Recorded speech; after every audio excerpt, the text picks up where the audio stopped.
Hello বাংলার নাটক প্রিয় জনগণ, কেমন আছেন সবাই? আশা করি সবাই ভালো আছেন। চলে আসলাম আরও একটি নতুন নাটকের রিভিউ নিয়ে। আজকের নাটকটি হলো মিথ্যার বাজার ভালো। তো বন্ধুরা, আপনারা যারা যারা নতুন নাটক খুঁজতেছেন আপনারা অবশ্যই এই নাটকটি দেখবেন এবং এই ভিডিওটি দেখবেন। তো বন্ধুরা, আপনারা যারা যারা মুশাররফ করিমের নাটক দেখতে পছন্দ করেন আপনারা অবশ্যই এই নাটকটি দেখবেন, মিথ্যার বাজার ভালো। এই নাটকটি পরিচালনা করেছেন তাইফুর জাহান আশিক এবং এই নাটকের মধ্যে প্রধান চরিত্রে অভিনয় করেছেন সবার প্রিয় মুশাররফ করিম। মুশাররফ করিমের আমি কিন্তু খুবই বড় একজন ভক্ত। মুশাররফ করিমের অভিনয় আমার কাছে ভালো লাগে, অথেন্টিক অভিনয়। মানে একটা ক্যারেক্টার পাইলে মুশাররফ করিম সেই ক্যারেক্টারটাকে খুবই ভালোভাবে প্রেজেন্ট করেন, খুবই সুন্দরভাবে অভিনয় করেন, খুবই চমৎকারভাবে অভিনয় করেন মুশাররফ করিম। এবং এই নাটকের মধ্যে কিন্তু কোনো ব্যতিক্রম নয়, এই নাটকটিও কিন্তু মুশাররফ করিম খুবই চমৎকারভাবে ফুটিয়ে তুলেছেন।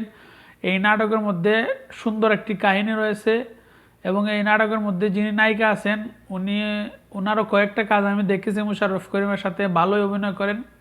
তো বন্ধুরা, আপনারা যারা যারা মুশাররফ করিম ভক্ত আছেন এবং এখনও এই নাটকটি দেখেন নাই অবশ্যই এই নাটকটি দেখবেন। খুবই চমৎকার একটি নাটক। এই নাটকের মধ্যে একজন সত্যবাদীর অভিনয় করেন মুশাররফ করিম। কিভাবে মিথ্যাবাদীদের সামনে তিনি টিকে থাকেন বা সত্য কথাকে তিনি প্রেজেন্ট করেন, সত্য কথা বলার পরে কি কি বিপদে পড়েন, মানে সেই বিষয়গুলি তুলে ধরা হয়েছে এই নাটকের মধ্যে। তো বন্ধুরা, এই নাটকটি দেখে তো আমার কাছে খুবই ভালো লাগছে। বাস্তব জীবনে কিন্তু বর্তমানে মিথ্যা বললে সবাই বিশ্বাস করে, সত্যবাদীর কোনো দাম নাই।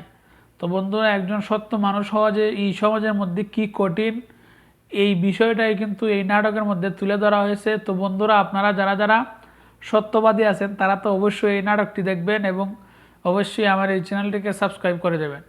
তাহলে বন্ধুরা, আপনারা সবাই এই নাটকটি অবশ্যই দেখবেন, মুশাররফ করিম ভক্তরা তো অবশ্যই দেখবেন। আজকে পর্যন্তই, ভালো থাকবেন, সুস্থ থাকবেন এবং যারা যারা মুশাররফ করিম ফ্যান আছেন তারা অবশ্যই আমার এই চ্যানেলটিকে সাবস্ক্রাইব করে বন্ধু হয়ে পাশে থাকবেন। আল্লাহ হাফেজ।